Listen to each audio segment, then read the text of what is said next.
পাকিস্তানের বিপক্ষে এই যে আমরা সিরিজটা জিতলাম, ওদের পয়েন্ট ওয়াশ করলাম, এটা শেষ হওয়ার ভেতর দিয়ে আমাদের ব্যাক এন্ডে কিছু চেঞ্জ হয়ে গেল, কিছু জিনিস বদলে গেল।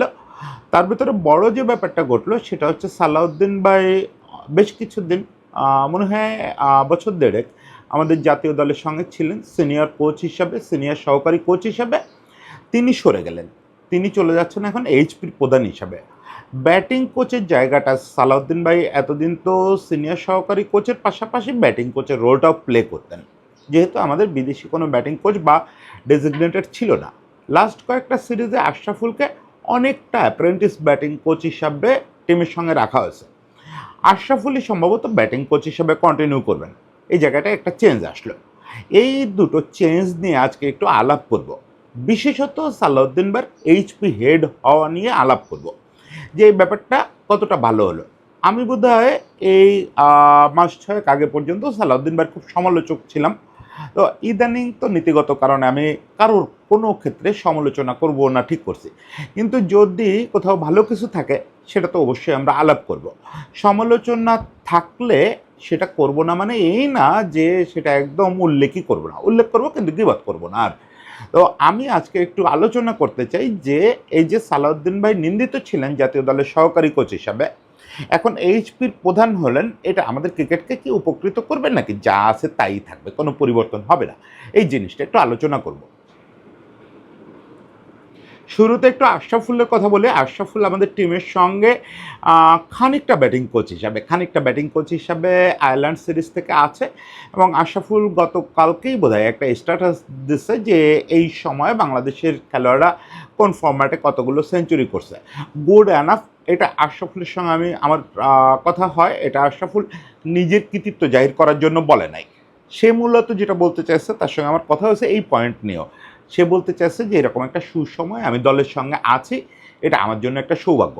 সে কোনোভাবেই এটার কৃতিত্ব নিজের পকেটে ঢুকাইতে চায় না, বা জীবনে কোনো দিন কোনো কৃতিত্ব নিজের খেলোয়াড়ি জীবনেই দাবি করে নাই।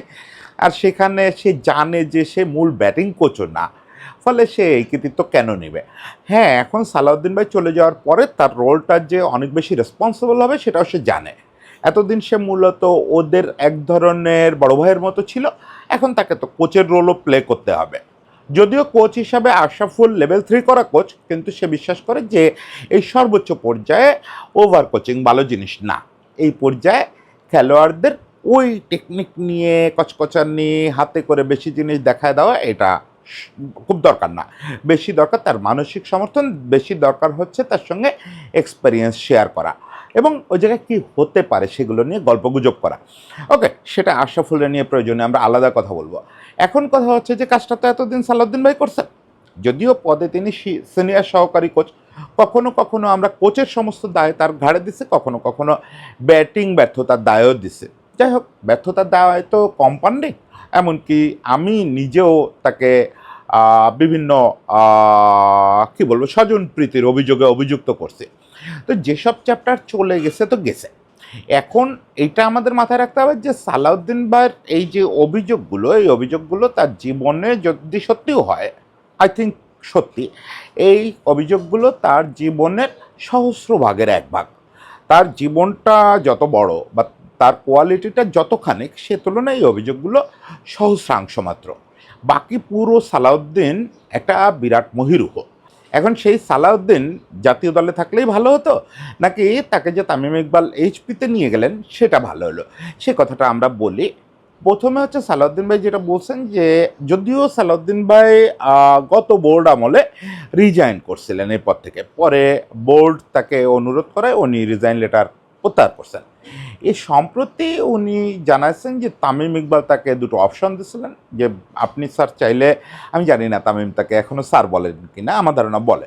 তো যাই হোক, আপনি চাইলে জাতীয় দলের সঙ্গে কন্টিনিউ করতে পারেন, এই পদেই কন্টিনিউ করতে পারেন, নতুবা আপনাকে আমি পার্সোনালি এইচপি হেড হিসাবে চাই।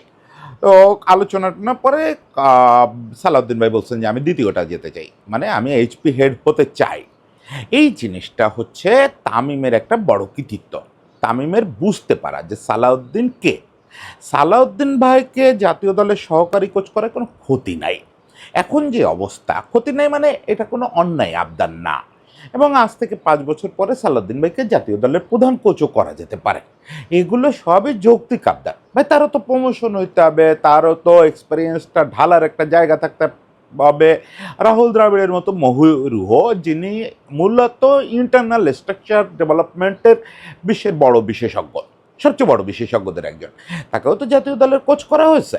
এটাকে আপনি রিওয়ার্ডও মনে করতে পারেন। বা তার বাচ্চারা জাতীয় দলে গেছে, ওই বাচ্চাদের নিয়ে জয় আনাটাও তো তার একটা কাজ। সেটা সালাউদ্দিন ভাই নিশ্চয়ই একসময় হবে, দরকার হবে। কিন্তু সালাউদ্দিন ভাইয়ের মূল এক্সপার্টাইজটা কি? আপনি একটু এটা চোখ বুঝে ভাবেন। মানে সালাউদ্দিন ভাইয়ের নাম আপনি প্রথম কেন জানেন? প্রথম জানেন এই সাকিব, এই তামিম, এই মুশফিক, এদের কারণে। এদের সরাসরি কোচ হচ্ছে সে, বিকেএসপিতে কোচ ছিলেন।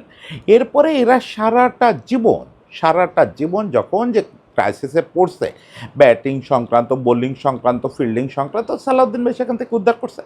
মানে সালাউদ্দিন ভাই হচ্ছে একটা প্রবলেম সলভার, বাংলাদেশের top problem solving coach. Top না, আসলে বেস্ট প্রবলেম সলভিং কোচ। 2 নাম্বারকে সালাউদ্দিন ভাই হচ্ছে বাংলাদেশের বেস্ট ইম্প্রোভাইজার। সালাউদ্দিন ভাইয়ের মতো ইম্প্রোভাইজার বাংলাদেশের ব্যাটিং ইম্প্রোভাইজার আর কেউ নাই। মানে আপনি যদি মিড লেভেলের ব্যাটসম্যানদের কথা ভাবেন, যারা সব কিছু ঠিকঠাক হচ্ছে, রান পাচ্ছে না, এদের জন্য সালাউদ্দিন ভাই একটা অব্যর্থ জিনিস। মানে তোর ফুটওয়ার্কটা একটু চেঞ্জ কর, বা তুই এক কাজ কর, তুই চেষ্টা আর একটু ওপেন কর। একেবারে কানপিট জুড়ে একটা থাপ্পড় মেরে ঠিক করা, মানে বাচ্চাদের সঙ্গে যেটা করতে হয়, ওনার কাছে এরা সবাই বাচ্চা। এবং সালাউদ্দিন ভাই হচ্ছে বাচ্চা ম্যানেজমেন্টে বেস্ট। ওই যেটা বললাম, এরা সবাই বাচ্চা। মানে বাচ্চা বলতে কি, একেবারে 5-6 বছর বয়সী বাচ্চা না। আমি ওই ন্যাশনাল টিমের নিচে যারা থাকে, নিচে বলতে চাই না, ন্যাশনাল টিমের আগে যারা থাকে সবাই বাচ্চা বলি, এবং এদের ম্যানেজমেন্টে বেস্ট। আপনি আলিস ইসলাম থেকে শুরু করে বাংলাদেশে যত পোলাপাইন এখন পাইপলাইনে আছে, সবার কাছে যান, গিয়ে দেখবেন যে সবার লাইফটা সেটেল করতেছে সালাউদ্দিন ভাই। সবাই এই টিম খুঁজে দেওয়া, তুই এটা না ওটা কর, তুই একটু ফিঙ্গার পজিশনটা চেঞ্জ কর, তুই সিমের এই পাশটা ধর, কারো টেকনিক, কারো লাইফস্টাইল, কারো বাসার সমস্যা সব সমাধান করতেছে। তো এরকম লোকের ন্যাশনাল টিমে আসলে করণীয় কম থাকে। এরকম লোক ন্যাশনাল টিমে আসবে, ওদিক যখন করা হয়ে গেছে রিওয়ার্ড হিসাবে ন্যাশনাল টিমে আসবে। সালাউদ্দিন ভাই তো করা হয়ে যায় না রে ভাই। যদিও সালাউদ্দিন ভাই একটা গুরুতর অসুস্থতায় একবার ভুগছে, তার মানে কি সালাউদ্দিন ভাই বুড়ো হয়ে গেছে? সালাউদ্দিন ভাই ন্যাশনাল টিমে এগুলো এখনও করার কোনো সময় আসে না, আর এগুলো ন্যাশনাল টিমের কাজও না। ন্যাশনাল টিমে আপনি ব্যাটসম্যানশিপ ইম্প্রোভাইজ করবেন না, ন্যাশনাল টিমে আপনি প্রবলেম সলভিং করবেন না, ওটা তো একাডেমির কাজ। ন্যাশনাল টিম একটা সেটের জায়গা, যেখানে আসলে আপনি শুধু মোটিভেশনাল কাজ কারবার করবেন, খুব সামান্য টেকনিক্যাল কথাবার্তা বলতে পারেন, সেটাতে এইচপি হেডও পারে। এই যে রোলগুলো বললাম, এগুলো মূলত হাই পারফরমেন্স সেন্টারের কাজ। আমি সবচেয়ে খুশি হতাম যদি এই লোকটা একটা এক্সেলেন্স সেন্টারের প্রধান হতো। আমি জানি না, বুলবুল ভাই এবং তামিমের দুজনেরই স্বপ্ন বাংলাদেশে একটা এক্সেলেন্স সেন্টার করা, যেটা অস্ট্রেলিয়া ইন্ডিয়ার ঈর্ষার কারণ হবে। এটা আদৌ সত্যি হবে কিনা আমি জানি না। তামিম যদি নির্বাচিত হতে পারেন, আমরা হয়তো তার কাছে প্রত্যাশা করব যে তিনি সত্যিই ওই এক্সেলেন্স সেন্টারটা করবেন। সেটা করলে বাংলাদেশে এটার প্রধান হওয়ার কথা হচ্ছে সালাউদ্দিন ভাই। সে আসলে এক্সেলেন্স সেন্টার চিফ। মানে এই মুহূর্তে আমাদের একটা ছোটদের রাহুল দ্রাবিড় হওয়ার যোগ্যতা তার আছে। রাহুল দ্রাবিড়ের মতো খেলোয়াড়ি ক্যারিয়ার নেই, কিন্তু ওই ক্রিকেট ভাবনাটা তার আছে। সে চাইলে ওই জিনিসটা করতে পারে। তা আমাদের তো এক্সেলেন্স সেন্টার এখন নাই। আমাদের আছে একাডেমি। একাডেমিটা ফালতু, একাডেমিটা কোনো কাজে লাগে না, একাডেমিটা একটা মেস বাড়ি মাত্র। এটা তামিম সবচেয়ে ভালো বলে। তামিমের কাছ থেকে একসময় শুনেন আপনারা, একাডেমিটা কোনো কাজে লাগে না। কী কাজে লাগে? আমাদের একটু কাজে লাগে হাই পারফরমেন্স সেন্টারটা এবং টাইগার্স। এখন সে যদি হাই পারফরমেন্স সেন্টারে যায়, ওটাই তো একাডেমির রোল প্লে করতেছে এখন, ওটা তার জন্য বেস্ট জায়গা। আমি মনে করি এই সঙ্গে টাইগার্সটাও তার জবাবদিহিতে দিয়ে দেওয়া উচিত। সরাসরি তার টাইগার্স সামলানোর দরকার নেই, টাইগার্স তো সোহেল ভাই সামলায়। সোহেল ভাইও আবার হচ্ছে তার ডেপুটি ছিল লম্বা সময়, এবং দুজনের সম্পর্ক খুব ভালো। টাইগার্সেরও জবাবদিহিতাটা তার হাতে দিয়ে দেন। মানে জাতীয় দলের বাইরে যা কিছু এইচপি, এমনকি আমাকে যদি আপনি বলেন যে আপনি সালাউদ্দিনকে কি কি দেখতে চান, আমি বলবো যে এজ লেভেল চিফও যেন রিপোর্ট করে সালাউদ্দিনের কাছে। এজ লেভেল কে দেখতেছে এই মুহূর্তে? আমাদের এজ লেভেলের প্রধান কে? আমি এক্সাক্ট জানি না। ওনাকেও রিপোর্ট করতে হবে সালাউদ্দিন ভাইয়ের কাছে। সরাসরি দেখার দরকার নেই, সব কত একা দেখে পারবে। এইচপি দেখবে, আর বাকি দুটোর রিপোর্ট নেবে। টাইগার্সের কী অবস্থা, এজ লেভেল কী অবস্থা, এই যে টোটাল সিস্টেম নিয়ে কাজ করা, এইটা হচ্ছে সালাউদ্দিন ভাইয়ের কাজ। সালাউদ্দিন ভাই এখনই জাতীয় দলের সঙ্গে কাজ করে তার সময় নষ্ট করার দরকার নাই। জাতীয় দলে আসবে, এই ১.৫ বছর খুব কাজের ব্যাপার হচ্ছে যে সে অনেক দিন জাতীয় দল দেখে না। সে ২০১১ সালে জাতীয় দলের ড্রেসিং রুমে সর্বশেষ ছিল। এর ভিতরে লম্বা সময় ১৫ বছর বদলে গেছে না? ১৫ বছরে তো পৃথিবীর ক্রিকেটের চেহারা বদলে গেছে। ভালো হলো সে একটু ইন্টারন্যাশনাল ক্রিকেট বুঝে আসলো, ইন্টারন্যাশনাল ক্রিকেট হাতে কলমে করে আসলো। নিন্দা কী কী হইতে পারে সেটাও সে বুঝলো। ১১-র ভুল যে আবার ২৫-২৬-এ করা যাবে না সেটাও বুঝলো। অনেক শিক্ষা হলো তার। সবারই গুরুরও শিক্ষার দরকার আছে, বিচারকেরও বিচারের দরকার আছে। এটা তো সেই কোন আমলে আমরা গান শুনছি, বিচার করতে তোমার বিচার করবে যারা। ফলে উনি ক্রিকেট গুরু, কিন্তু ওনার শিক্ষার দরকার আছে। সেই শিক্ষাটা হলো এবার তাকে ক্রিকেট ডেভেলপমেন্টের দায়িত্ব দেন। পুরো এইচপিএস লেভেল টাইগার্স মিলে তাকে স্বাধীনভাবে কাজ করতে দেন। এবং আমি হয়তো ৭৮০টা কারণে তামিম ইকবালের বিরোধিতা করতে পারি। আমাকে যদি তামিম ইকবালের বিরোধিতা করতে দেন, আমার কাছে ৭৮০টা পয়েন্ট হয়তো আছে। তো কথার কথা বলতেছি।